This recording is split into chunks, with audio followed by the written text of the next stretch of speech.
Bismillahirrahmanirrahim. Assalamualaikum warahmatullahi wabarakatuh. Waalaikumsalam warahmatullahi wabarakatuh. Hamdan wa syukran lillah. Alhamdulillah, marilah kita memperbarui rasa syukur kita kepada Allah Subhanahu wa taala. Berkat limpahan rahmat dan karunia-Nya lah kita dapat menuntut ilmu pada hari ini. Salawat berserta salam semoga selalu tercurahkan kepada Nabi besar Muhammad sallallahu alaihi wasallam. Baiklah, mengawali perkuliahan kita pada hari ini ada baiknya kita mengucapkan basmalah terlebih dahulu. Bismillahirrahmanirrahim.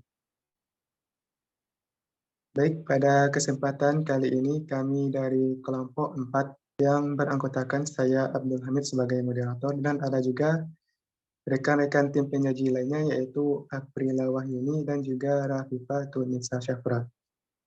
Adapun topik pembahasan kita pada pagi hari ini yaitu mengenai prinsip belajar.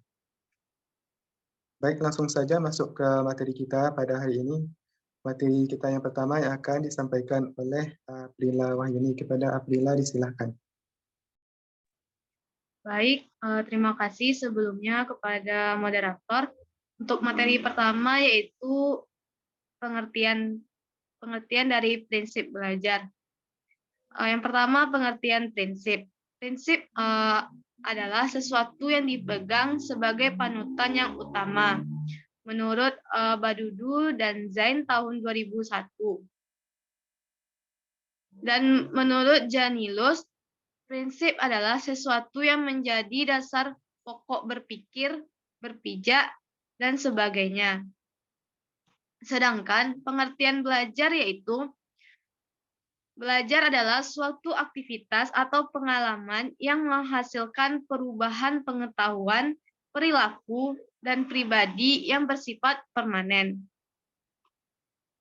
Jadi, prinsip belajar adalah landasan berpikir, landasan berpijak, dan sumber motivasi agar proses belajar dan pembelajaran dapat berjalan dengan baik antara pendidik dengan peserta didik. Selanjutnya yaitu prinsip-prinsip dari belajar. Yang pertama yaitu prinsip-prinsip belajar yang dikemukakan oleh Rothwell tahun AB. Yang pertama yaitu prinsip kesiapan. Proses belajar dipengaruhi oleh kesiapan siswa. Yang dimaksud dengan kesiapan siswa ialah kondisi yang memungkinkan ia dapat belajar. Yang kedua, prinsip motivasi. Tujuan dalam belajar diperlukan untuk suatu proses yang terarah. Motivasi adalah suatu kondisi dari pelajar untuk memprakarsai kegiatan, mengatur arah kegiatan itu, dan memelihara kesungguhan. Yang ketiga, prinsip persepsi. Seseorang cenderung untuk percaya sesuai dengan bagaimana ia memahami situasi. Persepsi adalah interpretasi tentang situasi yang hidup. Setiap individu melihat dunia dengan caranya sendiri yang berbeda dari yang lain. Persepsi ini mempengaruhi perilaku individu. Yang keempat, prinsip tujuan. Tujuan harus tergambar jelas dalam pikiran dan diterima oleh pelajar pada saat proses terjadi. Tujuan ialah sasaran khusus yang hendak dicapai oleh seseorang. Yang kelima, prinsip perbedaan individual. Prinsip pengajaran semestinya memperhatikan perbedaan individual dalam kelas dapat memberi kemudahan pencapaian tujuan belajar setinggi-tingginya. Pengajaran yang hanya memperhatikan satu tingkat sasaran akan gagal memenuhi kebutuhan seluruh siswa. Yang keenam, prinsip transfer dan retensi. Belajar dianggap bermanfaat bila seseorang dapat menyimpan dan menerapkan hasil belajar dalam situasi baru. Apapun yang dipelajari dalam suatu situasi, pada akhirnya akan digunakan dalam situasi yang lain. Proses tersebut dikenal sebagai proses transfer. Kemampuan seseorang untuk menggunakan lagi hasil belajar disebut retensi. Yang ketujuh, prinsip belajar kognitif. Belajar kognitif melibatkan proses pengenalan dan penemuan. Belajar kognitif mencakup asosiasi antar unsur, pembentukan konsep, penemuan masalah, dan keterampilan memecahkan masalah yang selanjutnya membentuk perilaku baru, berpikir, bernalar, menilai, dan berimajinasi. 8. Prinsip belajar afektif. Proses belajar afektif, seseorang menemukan bagaimana ia menghubungkan dirinya dengan pengalaman baru. Belajar afektif mencakup nilai emosi, dorongan, minat, dan sikap. 9. Prinsip belajar evaluasi. Jenis cakupan validitas evaluasi dapat mempengaruhi proses belajar saat ini dan selanjutnya. Pelaksanaan latihan evaluasi memungkinkan bagi individu untuk menguji kemampuan dalam pencapaian tujuan. Dan yang terakhir, prinsip belajar psikomotor. Prinsip belajar psikomotor individu menentukan bagaimana ia mampu mengendalikan aktivitas ragawinya. Belajar psikomotor mengandung aspek mental dan fisik. Sekian penyampaian materi dari saya kembalikan kepada moderator. Baik, terima kasih kepada Aprila atas penyampaian materinya. Untuk materi kita selanjutnya yang akan saya bacakan juga mengenai prinsip-prinsip, yaitu menurut Rohman Natawijaya dan kawan-kawannya. Yang pertama yaitu prinsip efek kepuasan atau disebut dengan law of effect. Adapun prinsip ini, jika sebuah respon menghasilkan efek jembatan yang memuaskan, maka hubungan stimulus-respons akan semakin kuat. Dan sebaliknya, semakin tidak memuaskan efek yang dicapai respon, maka semakin lemah pula hubungan yang terjadi antara stimulus dan respon. Yang kedua yaitu prinsip pengulangan, di mana bahwa hubungan antara stimulus dengan respon akan semakin bertambah erat jika sering dilatih dan akan semakin berkurang apabila jarang atau tidak pernah dilatih. Yang ketiga yaitu prinsip kesiapan, bahwa kesiapan mengacu pada asumsi kepuasan organisme itu berasal dari pendayagunaan suatu pengantar, di mana unit-unit ini menimbulkan kecenderungan yang mendorong organisme untuk berbuat atau tidak berbuat sesuatu. Yang keempat adalah prinsip kesan pertama, prinsip yang harus dipunyai pendidik untuk menarik perhatian peserta didiknya. Yang kelima adalah prinsip makna yang dalam, bahwa makna yang dalam akan menunjang dalam proses pembelajaran. Makin jelas makna hubungan suatu pembelajaran, maka akan semakin efektif sesuatu yang dipelajari. Yang keenam adalah prinsip bahan baru, di mana bahwa dalam suatu pembelajaran diperlukan bahan baru untuk menambah wawasan atau pengalaman suatu peserta didik. Dan yang ketujuh adalah prinsip gabungan atau perluasan prinsip efek kepuasan dan pengulangan, di mana bahwa hubungan antara stimulus respons akan semakin kuat dan bertambah erat jika sering dilatih dan akan semakin lemah dan berkurang jika jarang atau tidak pernah dilatih. Mungkin sekianlah materi yang dapat saya sampaikan. Untuk materi kita selanjutnya yang akan disampaikan oleh Rafifah Tunisa Safra. Kepada Aifa disilakan. Baik, terima kasih moderator atas kesempatannya. Saya akan melanjutkan materi mengenai keterkaitan prinsip belajar. Secara umum, prinsip-prinsip belajar yang sudah dikemukakan oleh teman-teman saya tadi mempunyai kaitan yang pertama dengan perhatian dan motivasi. Perhatian mempunyai peranan yang penting dalam kegiatan belajar. Demikian pula dengan motivasi. Motivasi adalah tenaga yang menggerakkan atau mengarahkan aktivitas seseorang. Motivasi mempunyai kaitan yang erat dengan minat. Siswa yang memiliki minat terhadap suatu bidang studi cenderung tertarik perhatiannya, dan dari situlah timbul motivasinya untuk mempelajari bidang studi tersebut.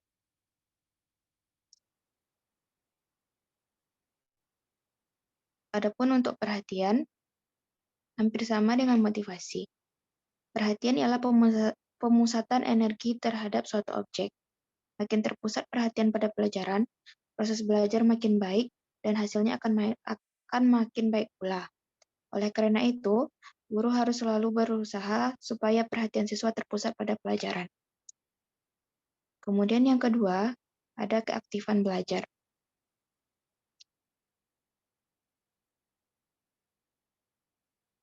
Belajar tidak bisa dipaksakan oleh orang lain dan juga tidak bisa dilimpahkan kepada orang lain. Belajar hanya mungkin terjadi apabila anak aktif mengalaminya sendiri. Kemudian yang ketiga, ada keterlibatan langsung dalam belajar.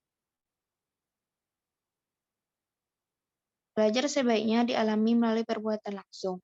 Belajar harus dilakukan oleh siswa secara aktif, baik individual maupun kelompok, dengan cara memecahkan masalah. Dan guru bertindak sebagai fasilitatornya.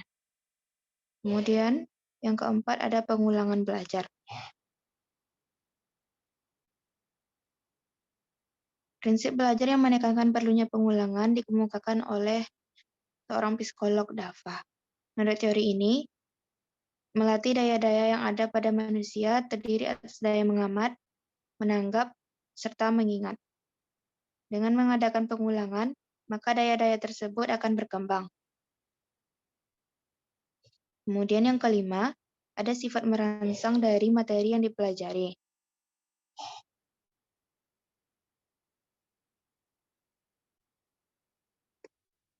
Ini berkaitan dengan teori Feld atau teori medan yang mengemukakan bahwa situasi belajar berada dalam satu medan atau lapangan psikologis. Dalam situasi belajar, siswa menghadapi suatu tujuan yang ingin dicapai, tetapi selalu terdapat hambatan yang dalam mempelajari bahan belajar. Maka dari situ timbullah motif untuk mengatasi hambatan tersebut dengan mempelajari bahasa belajar tersebut. Kemudian yang terakhir, ada pemberian umpan balik dan penguatan belajar.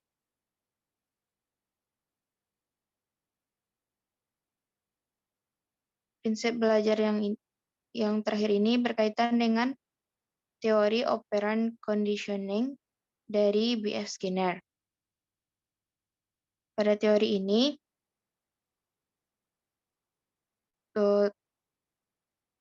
kuncinya berdasar pada law of effect. Siswa akan belajar lebih bersemangat apabila mengetahui dan mendapatkan hasil yang baik. Hasil yang baik ini akan menjadi umpan balik yang menyenangkan serta berpengaruh bagi hasil belajar dari peserta didik itu sendiri. Sekian yang dapat saya sampaikan, saya kembalikan pada moderator. Baik, terima kasih kepada Iva atas penyampaian materinya. Baiklah, demikianlah 5 para materi kita pada hari ini mengenai prinsip-prinsip belajar.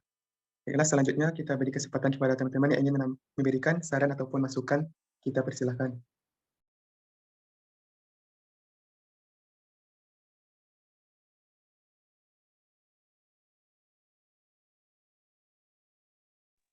Sekali lagi kepada teman-teman yang ingin memberikan saran, kritik, ataupun masukan terkait pembahasan materi kita hari ini, disilahkan.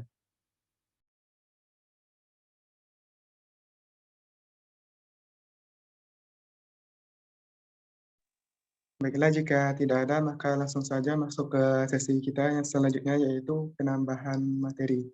Kepada teman-teman yang ingin menambahkan materi kita hari ini, disilahkan. Izin menambahkan moderator. Kepada Puji Delima, disilahkan. Baik, terima kasih kepada moderator telah memberikan saya kesempatan untuk menambahkan materi pada pagi hari ini. Adapun materi yang akan saya tambahkan yaitu mengenai implikasi prinsip belajar bagi siswa maupun bagi guru. Pertama yaitu implikasi prinsip belajar, perhatian dan motivasi. Implikasinya bagi siswa, di sini siswa dituntut memberikan perhatian terhadap semua rangsangan yang mengarah tercapainya tujuan belajar. Bagi guru, pada implikasi prinsip perhatian dan motivasi ini, guru menggunakan metode yang bervariasi dan memilih bahan ajar yang diminati oleh siswa. Kemudian implikasi dari prinsip keaktifan. Bagi siswa, dituntut dapat memproses dan mengolah hasil belajarnya secara efektif, serta aktif baik secara fisik, intelektual, dan emosional. Bagi guru, memberikan kesempatan bagi siswa untuk melakukan eksperimen sendiri.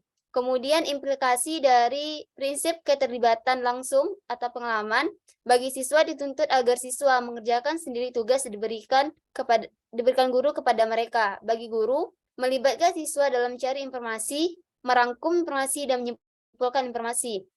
Kemudian implikasi dari prinsip pengulangan, bagi siswa, kesadaran siswa dalam mengerjakan latihan yang berulang. Kemudian bagi guru, yaitu merancang hal-hal yang perlu diulang. Kemudian implikasi dari prinsip tantangan, bagi siswa diberikan suatu tanggung jawab untuk belajar sendiri dengan melakukan eksperimen, belajar mandiri, dan mencari pemecahan sendiri dalam menghadapi permasalahan. Kemudian bagi guru memberikan tugas pada siswa dalam memecahkan permasalahan. Kemudian implikasi dari prinsip balikan dan penguatan, bagi siswa mencocokkan jawaban antara siswa dengan guru, bagi guru memberikan jawabannya benar dan memberikan kesimpulan dari materi yang telah dijelaskan atau dibahas. Kemudian implikasi dari prinsip individual, bagi siswa belajar menurut tempo kecepatan masing-masing, kemudian bagi guru menentukan metode sehingga dapat melayani seluruh siswa. Demikian penambahan materi dari saya kembalikan ke moderator. Terima kasih. Baik, terima kasih kepada Fuji Delima atas penambahan materinya mengenai aplikasi prinsip belajar bagi guru dan juga bagi siswa. Baiklah, kepada teman-teman yang ingin menambahkan materi, kita persilakan.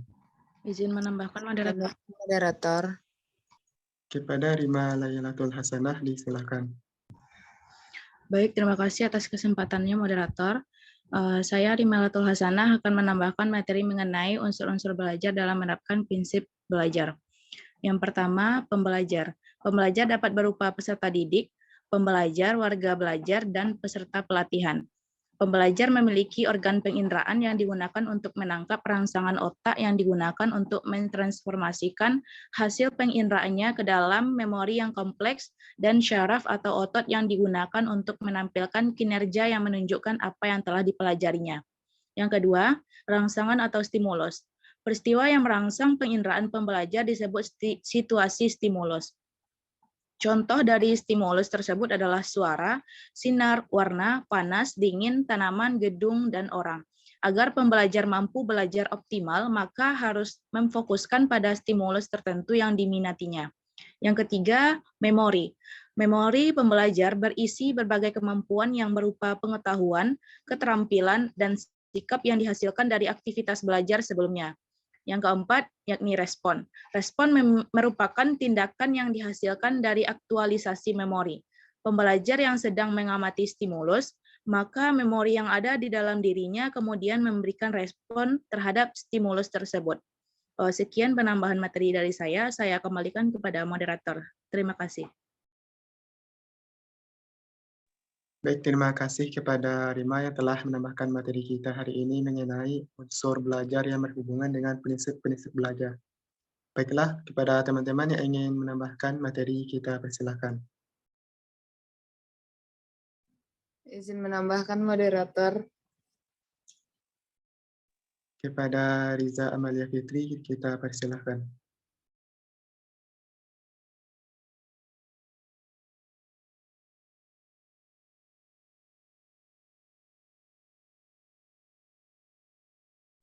Sekali lagi kepada Riza Amalia, kita persilahkan. Terima kasih kepada moderator. Baik, saya akan menambahkan materi tentang prinsip-prinsip belajar menurut Dimyati tahun 2019 halaman 42. Yang pertama adalah perhatian dan motivasi. Yang kedua, keaktifan.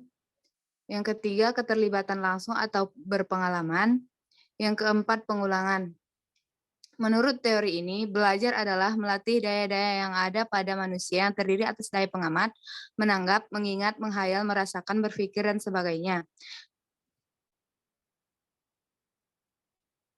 Dengan mengadakan pengulangan, maka daya-daya tersebut akan berkembang dan juga apabila ada daya-daya tersebut dilatih dengan pengadaan pengulangan-pengulangan, maka akan menjadi sempurna. Selanjutnya adalah tantangan. Tantangan yang dihadapi alam bahan belajar membuat siswa bergairah untuk mengatasinya. Bahan belajar yang baru yang banyak mengandung masalah yang perlu dipecahkan membuat siswa tertantang untuk mempelajarinya.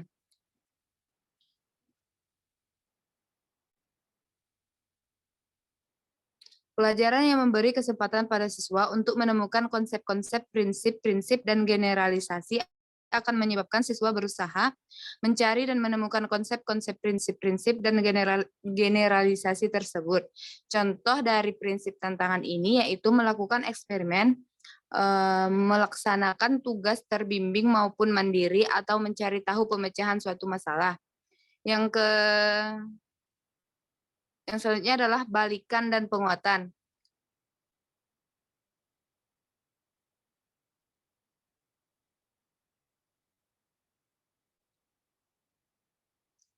Siswa selalu membutuhkan suatu kepastian dari kegiatan yang akan dilakukan. Dengan demikian, siswa akan selalu memiliki penguatan tentang hasil yang sekaligus merupakan penguatan bagi dirinya sendiri.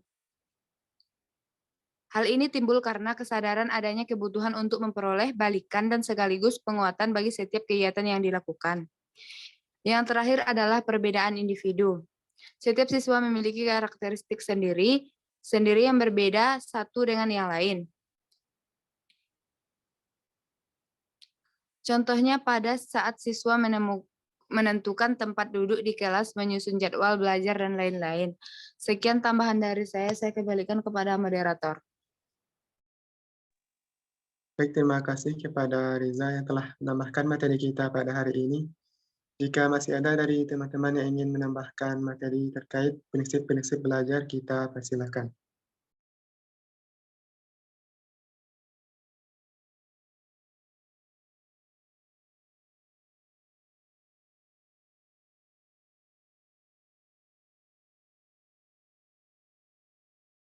Baiklah, jika tidak ada, maka langsung saja masuk ke sesi selanjutnya, yaitu sesi tanya-jawab. Pada sesi ini kami akan membuka 3 pertanyaan kepada teman-teman yang bertanya, silakan.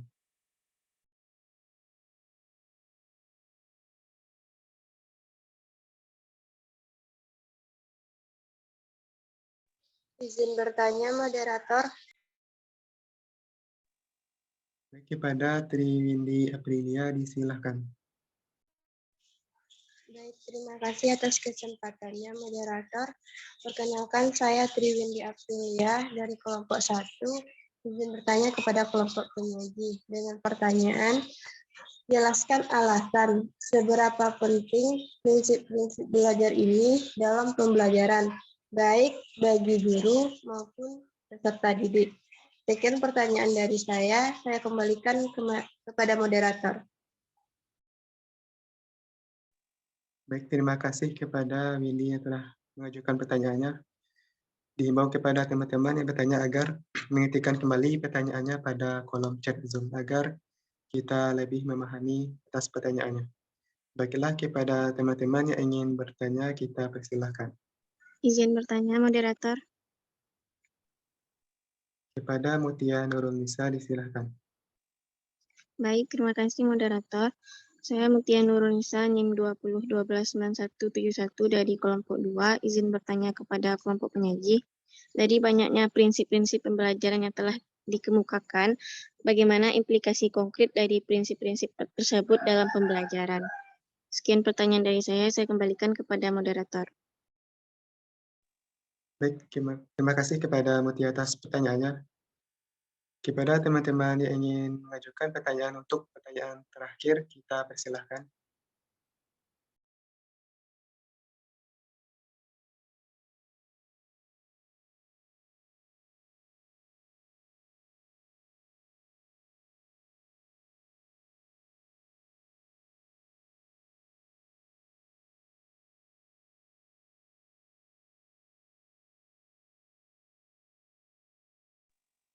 Sekali lagi kepada teman-teman yang ingin mengajukan pertanyaan, untuk pertanyaan terakhir kita persilahkan.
Baiklah, untuk menghemat waktu karena pertanyaan yang sudah kumpul berjumlah 2 buah pertanyaan, kami akan mencoba mendiskusikan terlebih dahulu. Jika ada waktu, kita akan membuka sesi selanjutnya.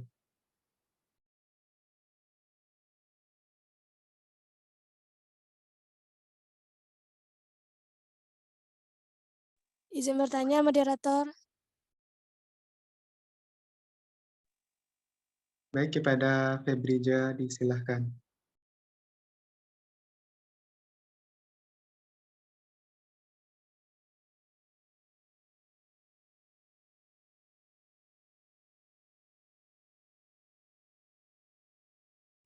Izin bertanya, moderator. Kepada Febrija Atrila disilahkan untuk mengajukan pertanyaannya.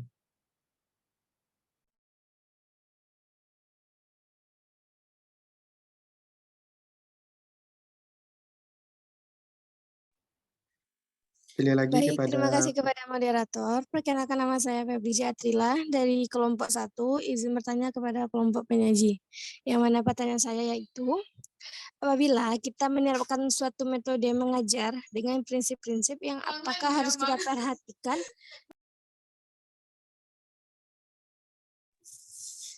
dan faktor-faktor apa saja yang perlu kita pertimbangkan. Sekian, terima kasih. Wassalamualaikum warahmatullahi wabarakatuh. Baik, terima kasih kepada Febrija atas pertanyaannya. Karena semua pertanyaan sudah terkumpul, kami dari kelompok penyaji meminta sedikit waktu mendiskusikan jawaban yang telah diajukan tadi.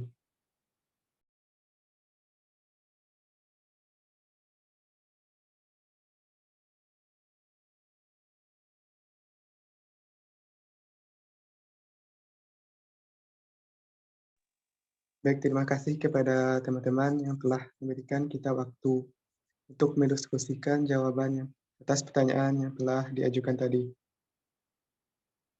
Baiklah, kami dari kelompok penyaji akan mencoba menjawab pertanyaan. Untuk pertanyaan yang pertama, pertanyaan dari Mutia Nurunisa, yaitu dari banyaknya prinsip-prinsip pembelajaran yang telah dikemukakan, bagaimana implikasi konkret dari prinsip-prinsip tersebut dalam pembelajaran? Pertanyaan ini akan dijawab oleh Aprila Wahyuni. Kepada Aprila disilahkan. Baik, terima kasih kepada moderator. Perkenalkan, saya Aprila Wahyuni akan mencoba menjawab pertanyaan dari Mutia Nurunisa dengan pertanyaan, dari banyaknya prinsip-prinsip pembelajaran yang telah dikemukakan di atas, bagaimana implikasi konkret dari prinsip-prinsip tersebut dalam pembelajaran. Jadi, implikasi prinsip-prinsip belajar tersebut dalam pembelajaran yaitu yang pertama, ada prinsip perhatian dan motivasi. Implikasinya, siswa harus dituntut untuk memberikan semua perhatian terhadap rangsangan yang diterima sebagai tujuan proses belajar. Siswa juga harus menyadari bahwa motivasi belajar yang ada pada dirinya harus dikembangkan dan dibangkitkan secara terus-menerus. Sedangkan implikasi bagi guru, bahwa guru bisa menggunakan metode bervariasi dan gaya belajar yang tidak monoton. Guru juga bisa memilih bahan ajar sesuai dengan minat siswa dan menggunakan teknik belajar yang disukai oleh siswa, sehingga perhatian dan motivasi belajar semakin meningkat. Yang kedua, keaktifan. Implikasi dari prinsip keaktifan bagi siswa terwujud perilaku-perilaku seperti mencari sumber informasi yang dibutuhkan, menganalisis hasil percobaan, ingin tahu hasil dari suatu pembelajaran, dan lain-lain yang menuntut keterlibatan langsung siswa dalam proses pembelajaran. Sedangkan implikasi keaktifan bagi guru bisa berwujud dengan memberikan tugas secara kelompok dan individu, mengadakan pretest atau tes, serta mengadakan tanya jawab dan diskusi di dalam pembelajaran. Yang ketiga, prinsip keterlibatan langsung atau berpengalaman. Implikasi dari prinsip ini dituntut pada para siswa agar tidak segan mengerjakan tugas belajar yang diberikan, misalnya ikut berdiskusi, membuat laporan, dan lain-lain. perilaku keterlibatan siswa secara langsung dalam kegiatan belajar pembelajaran diharapkan dapat mewujudkan keaktifan siswa. Implikasi prinsip ini pada guru, misalnya dengan menggunakan media yang langsung digunakan oleh siswa, melibatkan siswa mencari informasi di luar maupun di dalam kelas, serta merancang kegiatan pembelajaran yang lebih banyak pada tugas kelompok dan individual. Yang keempat, prinsip pengulangan. Implikasi prinsip pengulangan bagi siswa adalah kesadaran siswa untuk bersedia mengerjakan latihan-latihan yang berulang untuk satu macam permasalahan, serta menghafal pelajaran yang telah diberikan. Misalnya, menghafal berbagai materi pembelajaran, mengerjakan soal-soal latihan, menghafal nama-nama tumbuhan misalkan, atau menghafal nama-nama tahun terjadinya peristiwa sejarah. Implikasi prinsip pengulangan bagi guru adalah mampu memilihkan antara kegiatan pembelajaran yang berisi pesan yang membutuhkan pengulangan dengan yang tidak membutuhkan pengulangan. Misalnya membuat kegiatan pengulangan yang bervariasi, mengembangkan soal latihan, serta merancang pelaksanaan pengulangan. Prinsip selanjutnya yaitu prinsip tantangan. Implikasi prinsip ini bagi siswa adalah tuntutan dimilikinya kesadaran pada diri siswa akan adanya kebutuhan untuk selalu memperoleh, memproses, dan mengolah pesan. Selain itu, siswa juga harus memiliki keingintahuan yang besar terhadap segala permasalahan yang dihadapinya. Bentuk perilakunya diantaranya melakukan diskusi, melakukan eksperimen, melaksanakan tugas terbimbing maupun mandiri, atau mencari tahu pemecahan suatu masalah. Sedangkan implikasi bagi guru adalah dengan membimbing siswa untuk menemukan konsep sendiri, memberi tugas kepada siswa untuk menyimpulkan pelajaran yang telah diajarkan, dan memberikan suatu eksperimen kepada siswa dengan dikerjakan secara individu atau kelompok. Prinsip selanjutnya yaitu balikan dan penguatan. Untuk memperoleh balikan penguatan, bentuk-bentuk perilaku siswa yang memungkinkan diantaranya adalah dengan mencocokkan jawaban dengan kunci jawaban, menerima kenyataan terhadap nilai yang dicapai, menerima teguran dari guru atau orang tua karena hasil belajar yang tidak sesuai, dan bisa mendapatkan reward apabila hasil belajarnya bagus. Implikasi prinsip penguatan dan balikan bagi guru dengan memberikan hadiah kepada siswa yang berprestasi, membagikan lembar jawaban yang telah dikoreksi dan mencantumkan nilai yang diperoleh siswa tersebut, atau memberitahukan jawaban yang benar kepada siswa yang mengajukan pertanyaan. Prinsip selanjutnya yaitu perbedaan individual. Implikasi adanya prinsip perbedaan individual bagi siswa adalah menentukan tempat duduk di kelas dan menyusun jadwal belajar. Ada anak yang belajar lebih efektif dengan membaca, ada pula anak yang belajar lebih efektif dengan mendengarkan atau dengan melakukan sebuah percobaan. Dalam prinsip ini berbeda tergantung individunya siswa tersebut. Sedangkan implikasi perbedaan individual bagi guru berwujud merancang pemanfaatan berbagai media dalam menyajikan sebuah pembelajaran, serta mengenali karakteristik setiap siswa sehingga dapat menentukan perilaku pembelajaran yang tepat bagi siswa yang bersangkutan. Sekian jawaban dari saya kembalikan kepada moderator.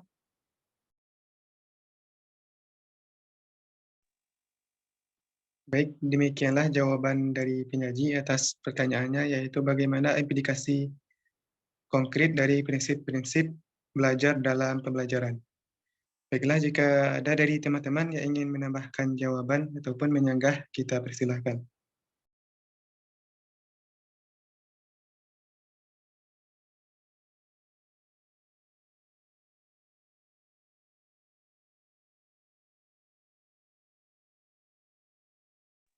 Sekali lagi kepada teman-teman, jika ada yang ingin menambahkan jawaban ataupun menyanggah jawaban, kita persilahkan.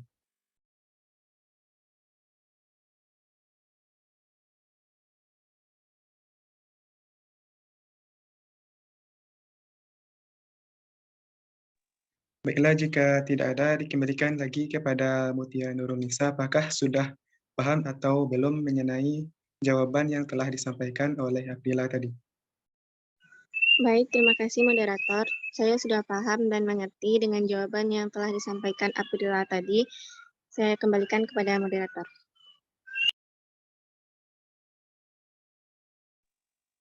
Baik, langsung saja masuk ke pertanyaan yang kedua, yaitu pertanyaan dari Triwindi Aprilia yang akan saya coba menjawab sendiri. Di mana pertanyaannya yaitu, jelaskan alasan seberapa penting prinsip-prinsip belajar ini dalam pembelajaran, baik bagi guru maupun peserta didik. Alasan seberapa penting prinsip-prinsip belajar ini dalam pembelajaran yang sama-sama kita ketahui bahwa salah satu hal yang sangat penting dalam proses belajar mengajar dan wajib terpenuhi sebagai efek kegiatan pembelajaran tersebut adalah bagaimana persepsi atau kemampuan siswa dalam penerimaan materi yang telah ditransfer. Bagaimana tidak, penerimaan materi atau persepsi siswa tersebut terhadap materi sangat berpengaruh terhadap bagaimana siswa mampu memahami dan menguasai materi pembelajaran. Jika siswa mampu memahami dan menguasai materi pembelajaran yang diterima, maka tentu tujuan pembelajaran dapat tercapai.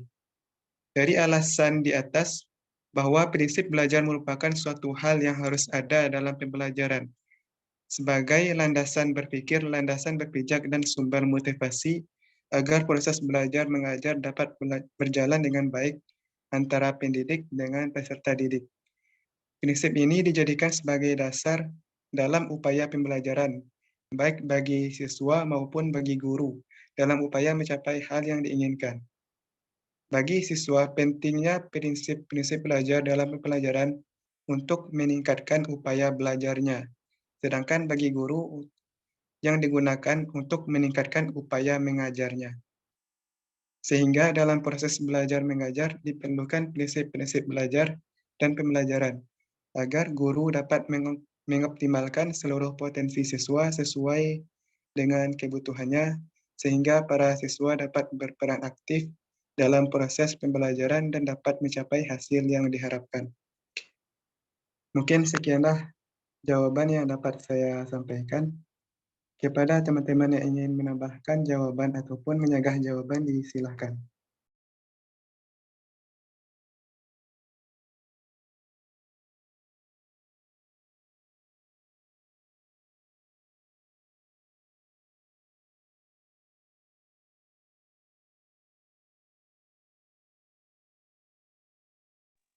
Sekali lagi kepada teman-teman yang ingin menambahkan jawaban ataupun menyanggah jawaban, kita persilahkan.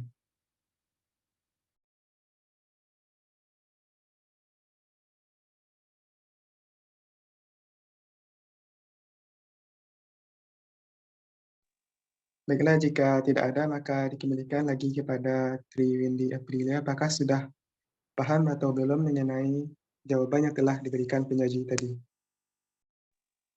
Baik, sebelumnya saya ucapkan terima kasih kepada kelompok penyaji yang telah menjawab pertanyaan saya. Dengan jawaban tersebut saya sudah mengerti. Sekian, saya kembalikan kepada moderator.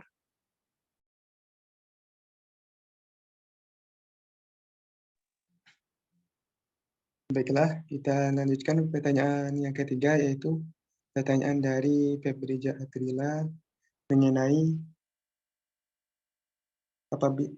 apa yang harus diperhatikan dalam menerapkan suatu metode mengajar, prinsip-prinsip yang harus diperhatikan, dan faktor apa saja yang harus dipertimbangkan.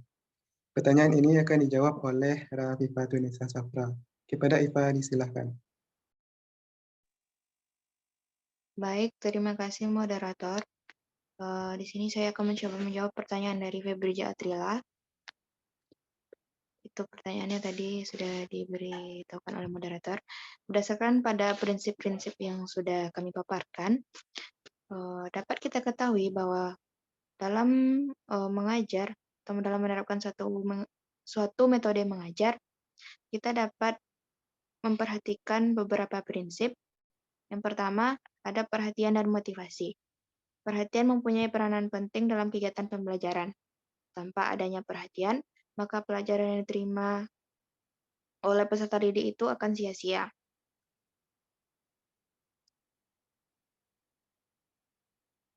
Demikian juga dengan motivasi yang memiliki kaitan erat dengan minat peserta didik, di mana jika mereka memiliki minat terhadap satu bidang studi, maka akan timbul motivasi untuk mempelajari bidang studi tersebut. Yang kedua, ada prinsip keaktifan. Belajar merupakan tindakan dan perilaku peserta didik yang kompleks. Kompleksitas belajar tersebut dapat dipandang dari segi peserta didik dan pendidik sendiri.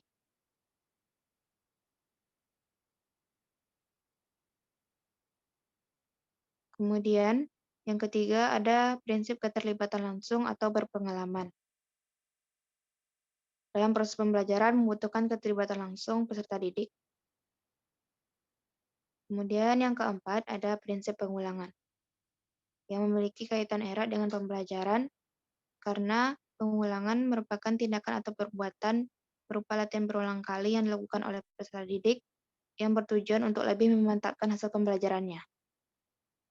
Kemudian yang kelima ada prinsip tantangan.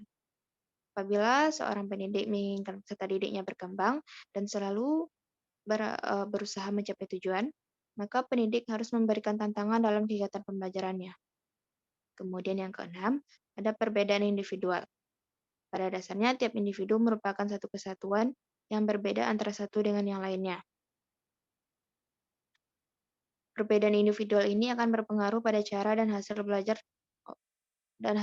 yang diperoleh oleh peserta didik. Dengan mengetahui perbedaan individu dan belajar, memudahkan pendidik dalam menentukan media yang akan digunakan, sehingga hal tersebut berdampak pada pencapaian hasil belajar yang optimal. Adapun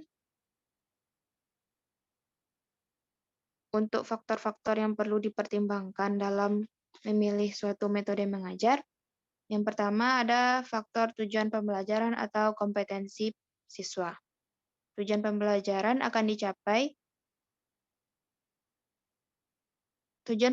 atau kompetensi yang akan dicapai merupakan faktor utama yang harus dipertimbangkan dalam pemilihan metode mengajar.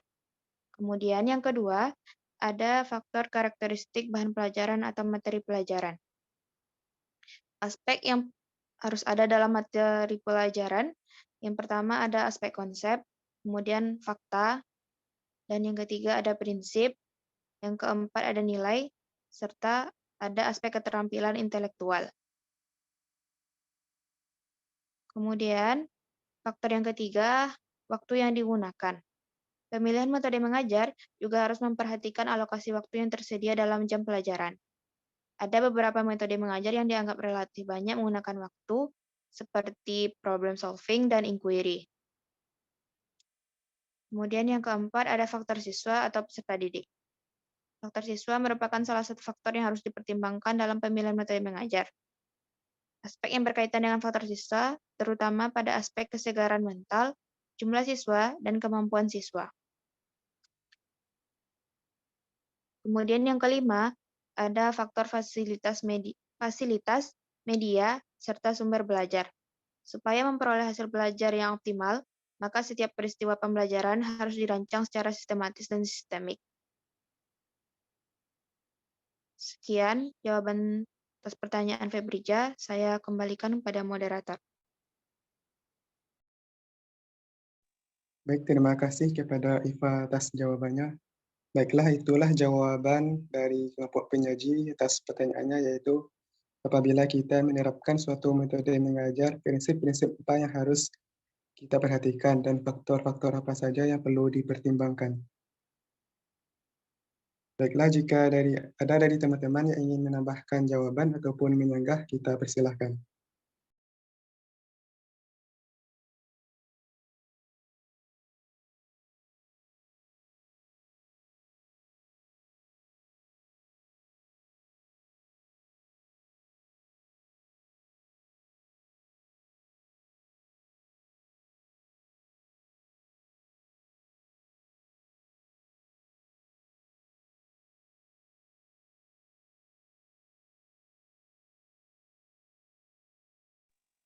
Sekali lagi kepada teman-teman yang ingin menambahkan jawaban ataupun menyanggah jawaban terkait pertanyaan dari Febrija, kita persilahkan.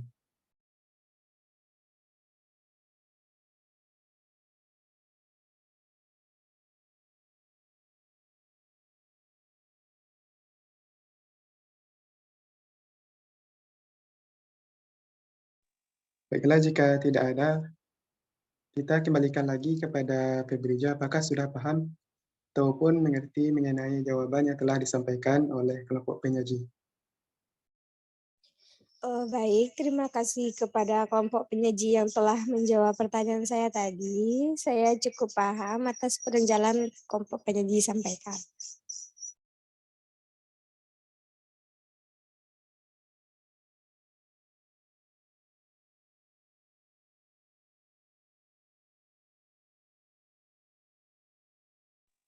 Baik, karena semua pertanyaan sudah terjawab, maka dapat kita simpulkan untuk materi kita hari ini mengenai prinsip belajar itu adalah suatu landasan berpikir, landasan berpijak, dan sumber motivasi agar proses belajar mengajar dapat berjalan dengan baik antara pendidik dengan peserta didik. Prinsip ini dijadikan sebagai dasar dalam upaya pembelajaran, baik bagi siswa maupun bagi guru dalam upaya mencapai hasil yang diinginkan. Ada beberapa prinsip belajar yang dikemukakan oleh beberapa ahli, yaitu menurut Rockwell AB dan juga menurut Rahman Wijaya.